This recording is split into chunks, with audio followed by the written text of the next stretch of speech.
So you wanted to ask a question? I guess we begin with your question. Thank you. So Rinpoche, this has to do with the way you started about Prajna and mind. And the project is to lose the mind, common sense, etc. So we begin to live in Prajna. Now, I understand fully that when you say lose the mind, you are talking of all the gross consciousness levels, common sense, logical, conceptualizing mind, and all the philosophizing mind and so on. So we lose all that. But then you also said that when we eat and sleep and dream and live and die, we have to do it with prajna rather than mind. Now I was trying to understand this, and I was caught up with trying to imagine prajna as something disembodied from the mind, which I realized immediately was not so. So if we look at the various levels of consciousness of the mind, whether you look at the 8-level model or the 9-level model, in the 8th level you have the alaya consciousness in which is embedded the Buddha nature, the Buddha nature, and or the 9th-level model where you say 8 is the alaya, with 9 is Buddha nature. So would it be correct for me to say that prajna is the highest level of consciousness, which is the Buddha nature, which is the very, very subtle mind. Right. And therefore, when you say that we must live and die, etc., through prajna, what we are actually saying is that while we could live from the ground of hell, greed, ignorance, we should be endeavoring to live our lives almost all the time when we have practiced enough from the ground of that Buddha nature.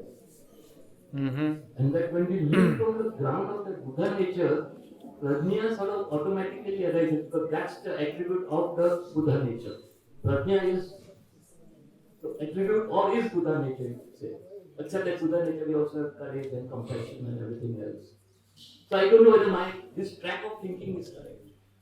I think it's like this. I'm trying to avoid using the word like a highest consciousness because it somehow isolates yourself from it, so to speak. It isolates, it distances, because the prajna,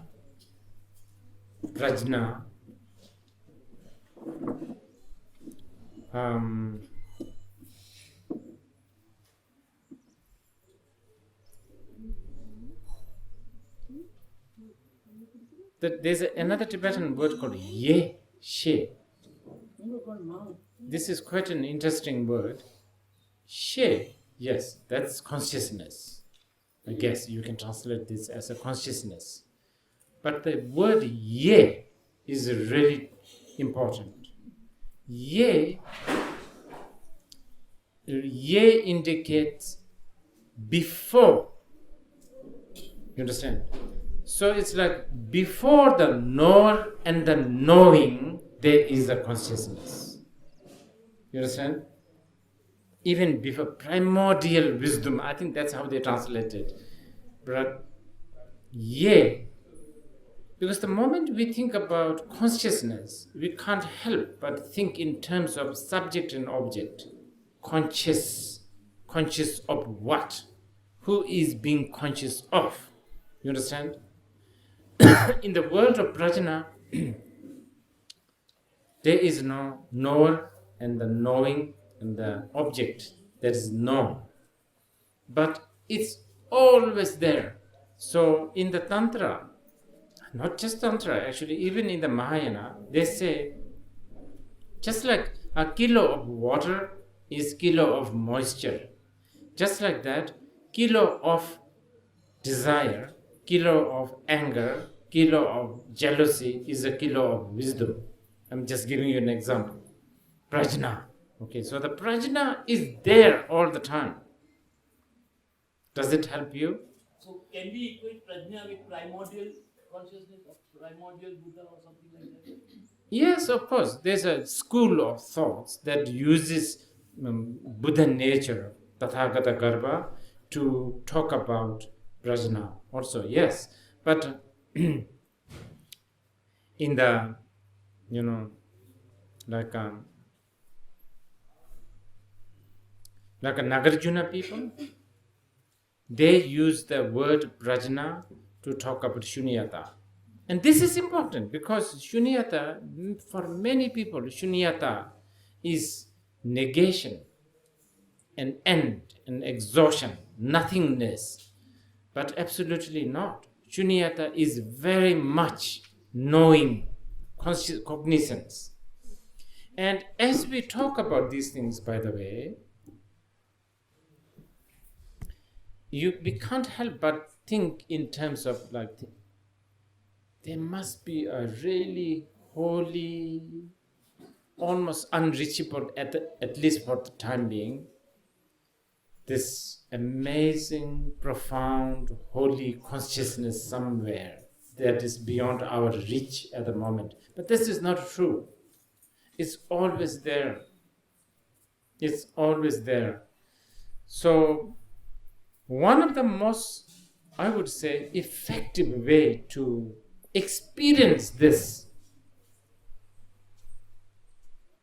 always there consciousness is the wisdom, the philosophy of self-awareness.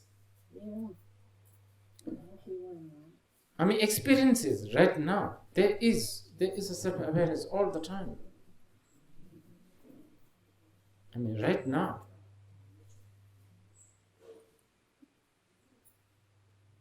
Apart from mind knowing something else, there is just simple self-awareness, which, by the way, is not the actual prajna, but this is what the Longchenpa call it, the footprint of the prajna. If you follow that, you will end up in the prajna. Because it's the most non-dual you can experience now. Okay, you are knowing your mind by the mind. It's not like you have two minds, the one that knower and the another to be known. The mind itself knows itself all the time. It's there all the time. So invest on this at all times. And this is why all the Vipassana training, basically, it can start with the most fundamental level of, okay, I am now opening my calf, my lid, I'm opening. I'm putting it down. Most fundamental level, all, and then, upgrading it to, okay, I'm thinking this. Just knowing, no judgment. So this training then helps you shrug off all this automatic judgment and solidifying everything. And then prajna surfaces. And when I'm talking about the sleeping and walking, this is, I was giving you the example. If you are, okay, you can be an expert goldsmith. I give you a kilo of really rough looking ore. But because you are really an expert in gold, you are happy. You are as happy as getting a totally cleaned up gold, right? That's one. The other is, okay, you are not a gold expert, but you really want to have a gold because you want to be rich. And you really want to be rich quick. And you really want to have a gold. Now, the only option is you trust somebody, let's say, like me, for instance, and say, okay, I give you kilo of, rubbish, a gold. Are you trusting that this is it? Now, if you are lucky, if you are fortunate, you will meet somebody who will not cheat you. And that this is why, in the Tantra, the guru, the master ends up becoming important. So there's that option. I mean, what do you call it? Yeah. Anyway, I think my answer to you is I try not to use this higher consciousness. It just makes people feel distant. I don't want people to feel distant from this Prajna that they always have. That from the mundane point of view makes you feel eccentric. Makes you eccentric. What is centric? What is centric? Centric is like middle, right?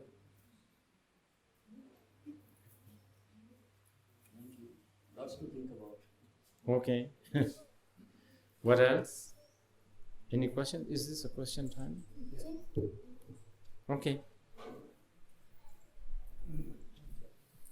It's a question I've been wanting to ask you since Pune. What is merit? Merit. What is it? Oh. Because you've spoken about how we can generate it. Since we are talking about the prajna, and this is an important question, since we are talking prajna, this is how a Mahayana people will say. You already have merit, and that is prajna. You already do. It's not like you have to get it from somewhere. You just have to use it. The prajna, okay, let me explain this a little bit. Classic example. I always use this. This is dirty. You will wash it. What gives you the confidence to wash it? Because fundamentally it's clean. This, you may appear as dirty, like, angry, ignorant, jealous, pride, all kinds of defilements. But those are all temporary. They are not you. This nature, they call it Buddha nature, that is the real merit. That's the real merit. Actually, that is also the union of merit and wisdom. Okay, now, generally, merit is when you have the ability. Okay, you are talking on the Buddhist level, right? Because there's also the general sort of Asian, you must have a merit because you are rich, you have won a lottery, all of that sort of very, very shallow way of explaining the karma and merit.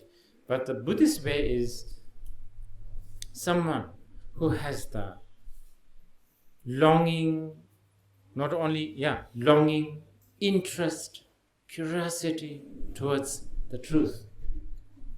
That's how they will say is the merit. If you have that merit, you are wealthy, you are rich, you are abundant. You could be sleeping on a solid gold, bed, but if you have no interest in the truth, you are poverty-ridden, etc. You have no merit. So that's how the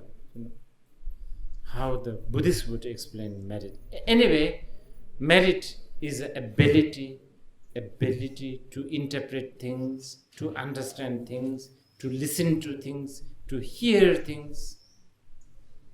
If you have the merit, especially based on longing for the truth, no matter what you hear. There's this famous story about Buddha coughed, and a doctor heard this, and a monk heard this, and an old lady heard this, and a doctor, because he's trained, Buddha has throat problem. That's the merit, his merit. So he was trying to sort that out. The old lady thought, throat problem, effect. That must have a cause. cause, condition. So then the old lady understood the cause and effect, the logic, and then therefore the dukkha, and therefore the path. So supposedly she got awakened. She achieved the awakened state just because she has the ability to interpret that or take that chance. Or I think this happens all the time in every life situation. This is how also, like between friends, if you have a married, you will have less successful miscommunication. If you don't have merit, you will have more successful miscommunication.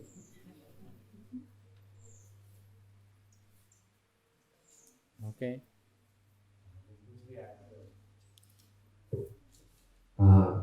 I had a question following on from yours. It was that it seemed to me, like you said, that Prajna has a mind. It seemed to me that consciousness comes in from a place of Prajna. That's how I understood it. Okay. And I wondered whether the source of some remedy to all the suffering that happens in the thinking mind, in the mind that's existing in this conscious, in the seeing the world, the answers to so much of it might lie in Prajna. But I wondered, a lot of the suffering that continues like the repetition, of all the bad things that happen, relationships with parents, which then continue with partners and continue throughout life, keep on replaying the same kind of suffering. I wondered whether is the source of all of that not in Prajna as well? Of the good stuff and the bad stuff and the not so good stuff and not so bad stuff. Does it not have all of that? Very good. Excellent. Yes. There is this, but it's really, it's a very big question. Prajna and the display of the prajna, the whole that thing we are talking here. Okay, it's like this. Back to the footprint of the, we were talking about the footprint. If you have lost your pet elephant, then you are really desperate and you are really looking for this elephant. And if you bump into the big footprint, you can consider, it's here. You understand? It's almost like you have found. But even though that footprint is not elephant. So it's a bit like this. The mind, the consciousness, including the not so bad, the not so good, all that is actually footprint of prajna. All comes and goes. But the problem is we either get satisfied by footprint, and that means limited. You understand? There's many other footprints also, and it's not yet the actual elephant. And so you have not conquered the awakened state. So it's a little difficult because what I'm basically saying is it is prajna and at the same time it is not. You understand? Yes.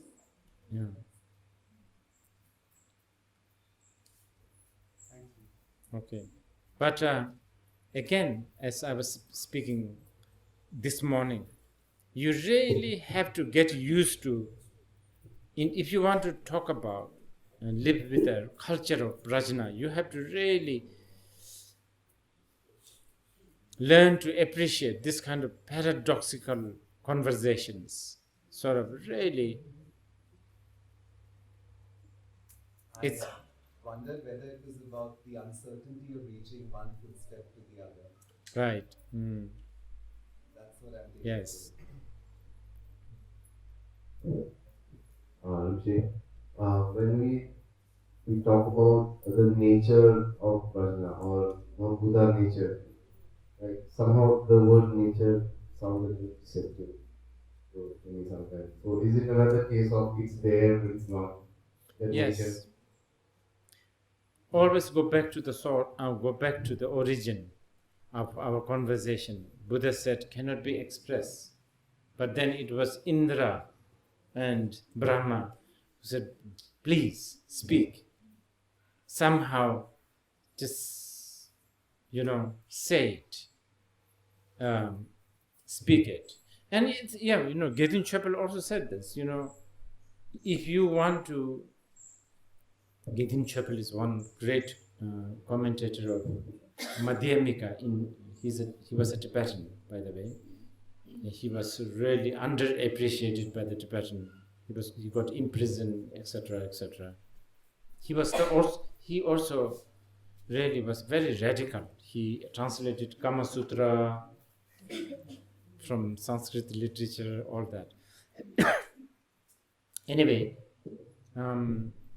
how would you explain to somebody who has never tasted salt?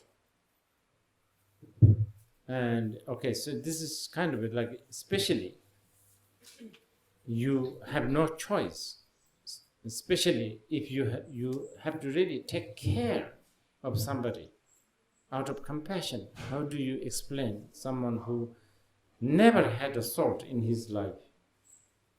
Inexpressible, isn't it?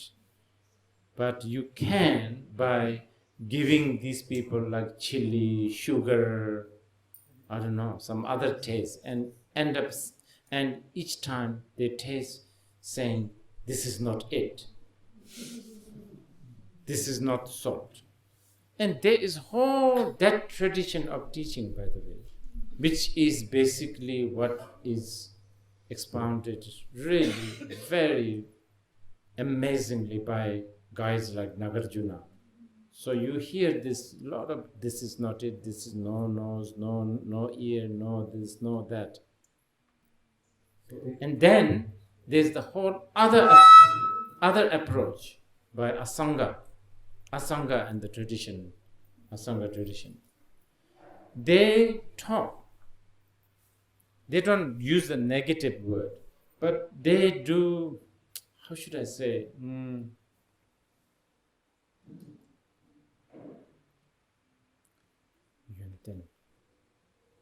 How do you translate the word guna in English? Guna. Virtue, quality. They talk a lot about qualities, and some of the qualities that they talk are mind-boggling, like a antelope-like ankle of Buddha,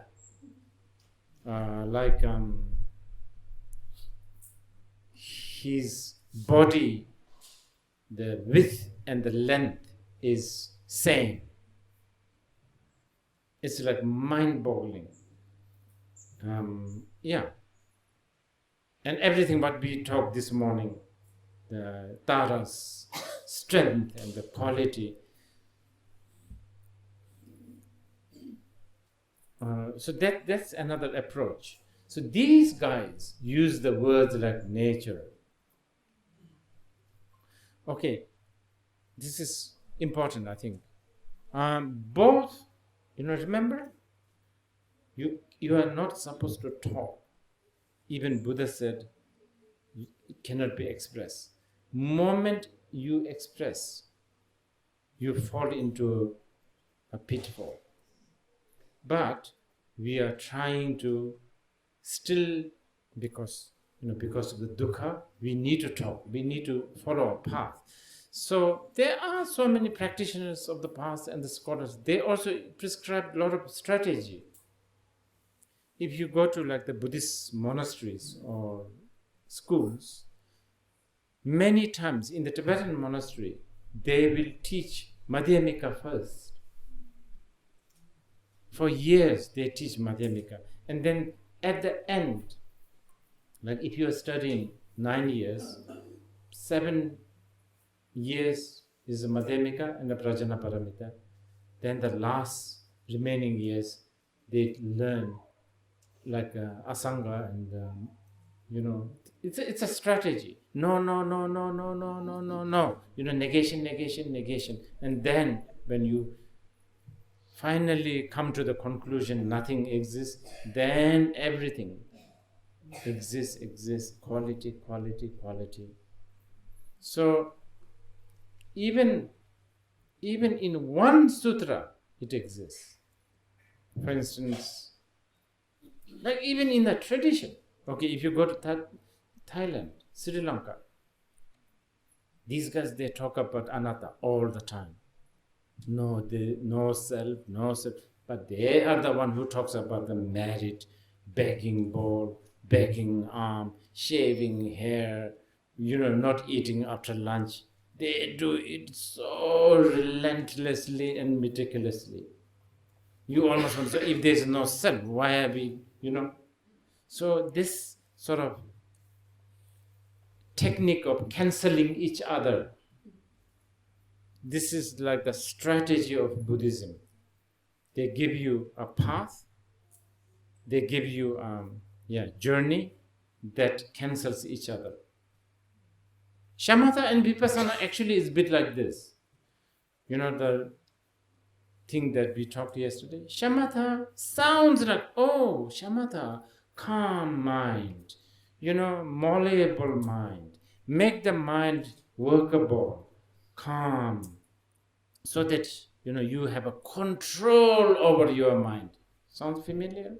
Shamatha. And then comes the Vipassana. Says, there's no mind. What do you mean by control? There is no, calm. What do we mean by calm? But then again they apply the shamatha. So this sort of cancelling, all that. All the way to the Tantra. Guru Yoga. You pray to the Guru with all these kind of chants and the mantras and the supplication. At the end, Guru dissolves into you. You become inseparable with the Guru. So there's nobody praying, nobody beseeching, nobody receiving blessing, nobody giving blessing, so on and so forth. This is called path of the union of wisdom and method. So it always sounds like you're pulling something from the ultimate realm into samsara and dissect it. Like Yes. Really do that. Well, that's the sort of the aim, isn't it? To dismantle the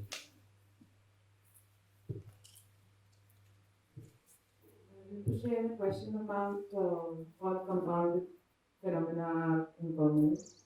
And I've always had this question, and I thought possibly I kind of figure it out someday, but it's still a nagging question. You mentioned that out of the 4 seers, the first 2 seers are on a relative level, and the in Yes. phenomena, and the last 2 are the relative ultimate. ultimate. Now in the samsaric world, there are a lot of grey areas, more than black and white, and especially in terms of myriad of human relations and situations and circumstances. When do you really surrender at the moment of not kind of pursuing or letting it be, and then kind of considering it as impermanence, and just kind of Can you give an example?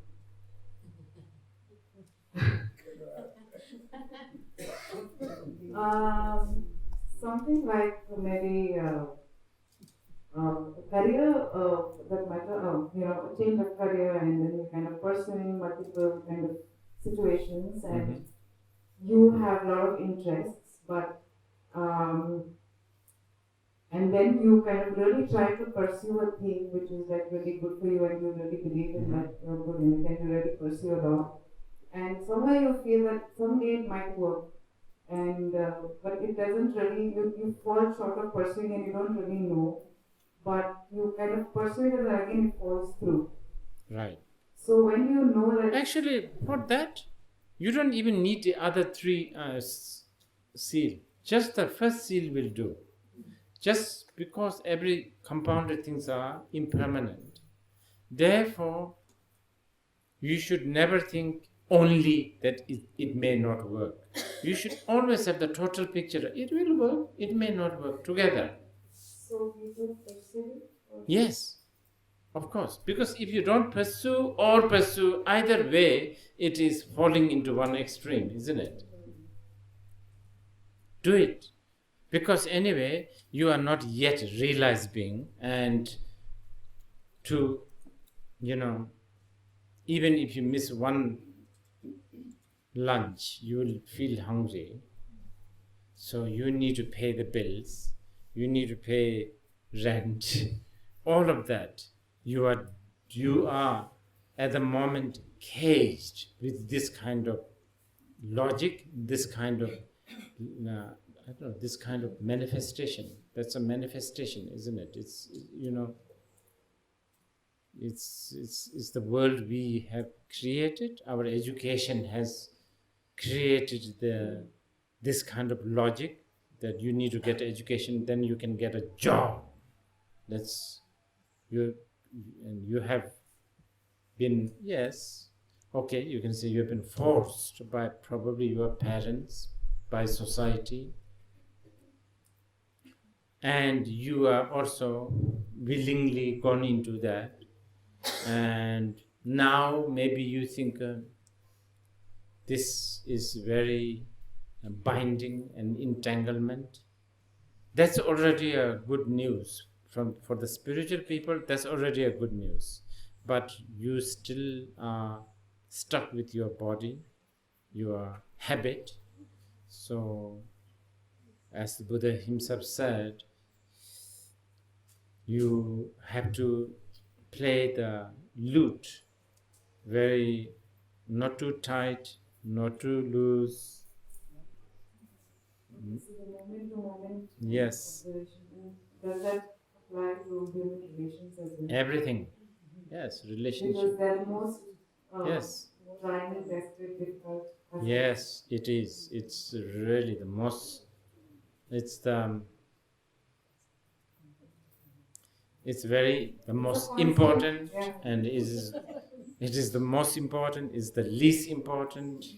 It's the most draining. It's the most fulfilling. It's yeah. Yeah, because every moment is a struggle to kind of consider it as okay, it's impermanent, but it's just drop it, Yes. or you just really pursue it.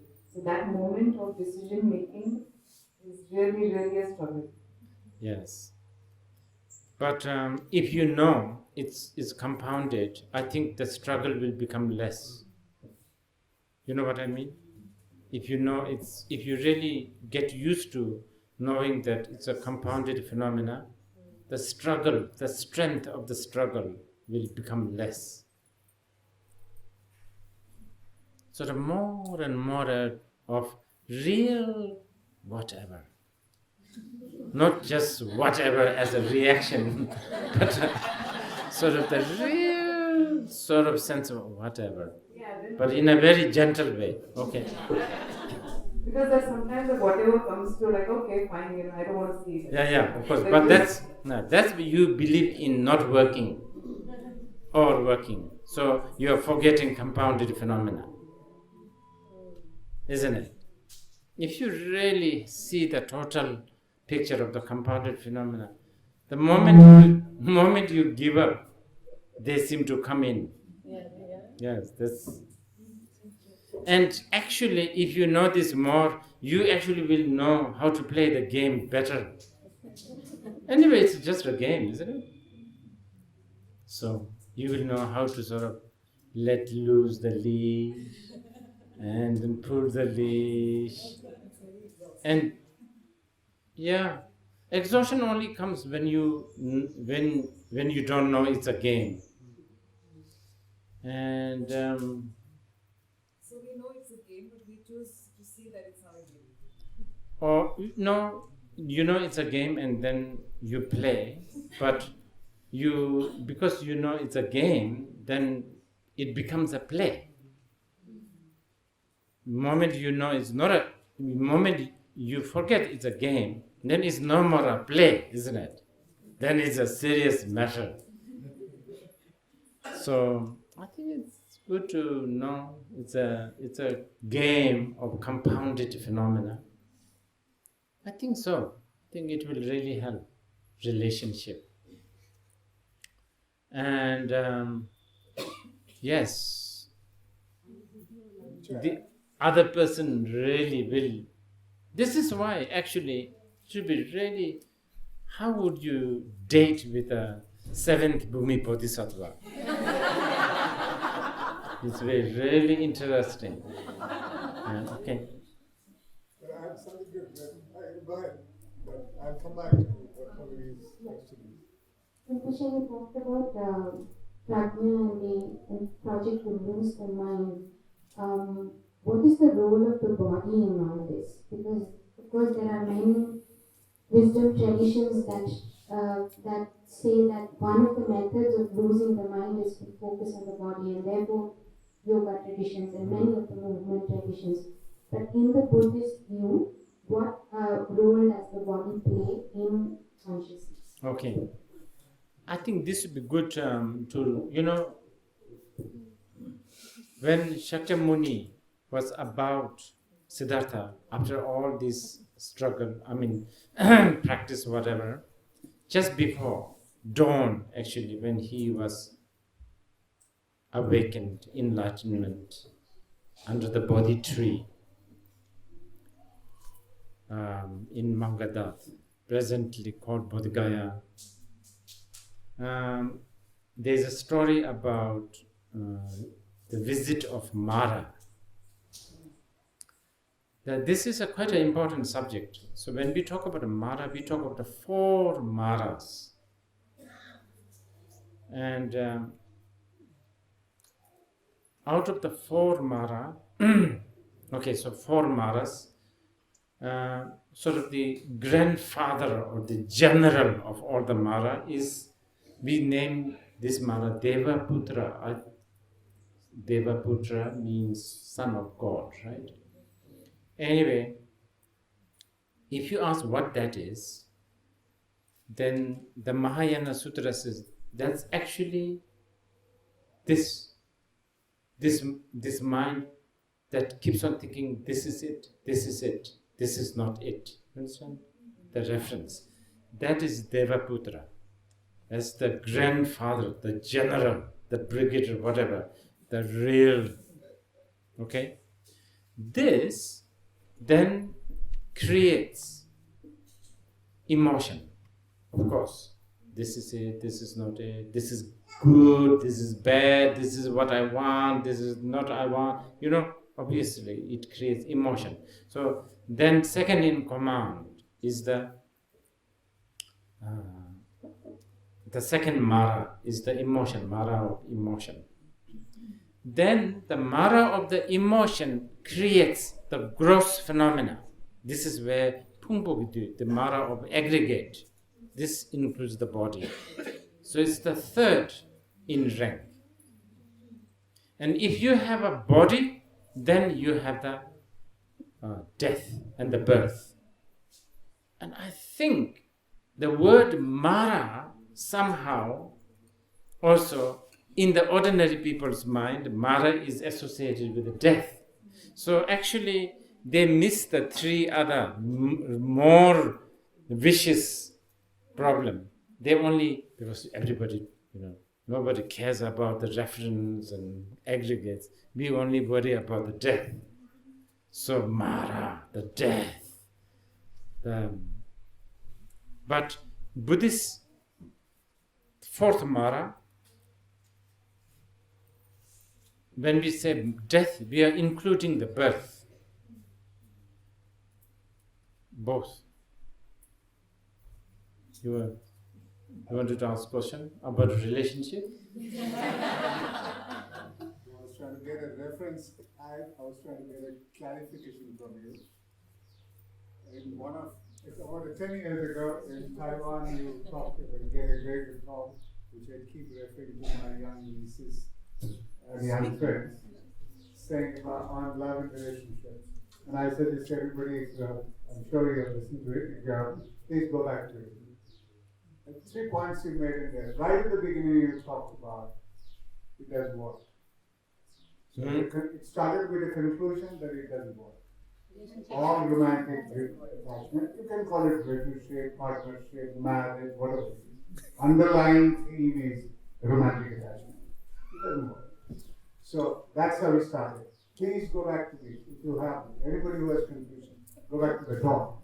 And then I talked about 2 points, which are the biggest delusions of a romantic attachment or relationship. Is that the people think that they are communicating. Why do you need a partner? Oh, I need somebody who understands me. And the second thing is that communication. So he knocked that off also. And the second thing is the sharing. Oh, we share. He shares my life.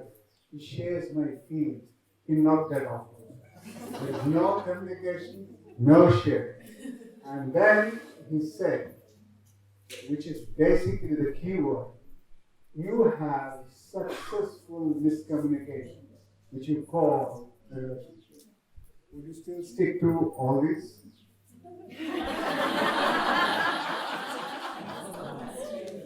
I think that I should tone down the it doesn't work part. That's Okay. Because it can, because it's a compounded phenomenon, you can always have a, successful miscommunication, which is sort of, you can think it's working, isn't it? Also, people have different definitions of what is working. Right. Yeah.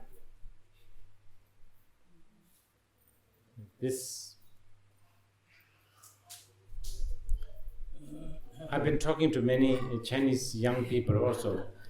Chinese young people, they live in the world of WeChat, WhatsApp, Facebook, Instagram, but they also want to have a,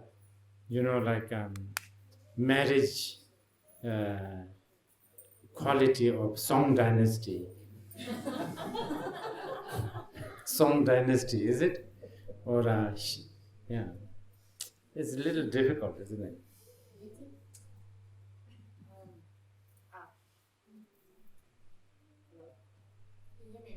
Yes. So this is something that you said when we were at Rajadatu outside of Pune about the different kind of levels or ways of practice. You kept emphasizing that it's enough or good to do nothing. And then if we want to do a little bit more, we could potentially chant a mantra. Or if we want even more, maybe we should go get the empowerment and then, do the visualization and so on. So there's different levels or ways of practice. My question is, how do we know if we are if we've chosen or if we are doing the right way of practice? Is there, or how can we be confident in that? What are the signs? I don't, this, thinking, I have to do a little bit more, this is not enough. I think it's kind of, it's bad and good both. I think, if you think, I have to do a little bit more, I must do this and that, I think it's a good thing also. Of course, it's also distracting and it's very unsettling, and you may hear advices that why don't you stick with this? You understand? But I think if you are longing and if you are looking for more, probably it is a good sign that your innate prajna is really trying to get out. So maybe you should jump into more tools and lifestyles and information. Yes, information is important, I think. Many times, I think it's wrong to think that, although, yes, hearing, contemplation, and meditation is what is prescribed in general, sometimes if you hear a certain information at the right time, from the right person, and you are in a really good, I don't know, listening mode or a hearing mode, that information can just change everything. And further, there's no so-called practice. It's a bit like if someone tells you, or I don't know, like your partner, your husband or your wife, oh, you know, he's a half snake. Or a, I don't know, whatever. You know, see, exactly, that's what I'm saying. So that, and I don't know, 40 years it never really bothered you, but then from that day onwards, something will change. You will like to sort of, in the middle of the night, at least look at the person and see, but this is really snake. See, sometimes the information. So I think hearing the information on Prajna, wanting to hear, those are good. I think those indicates you need maybe more.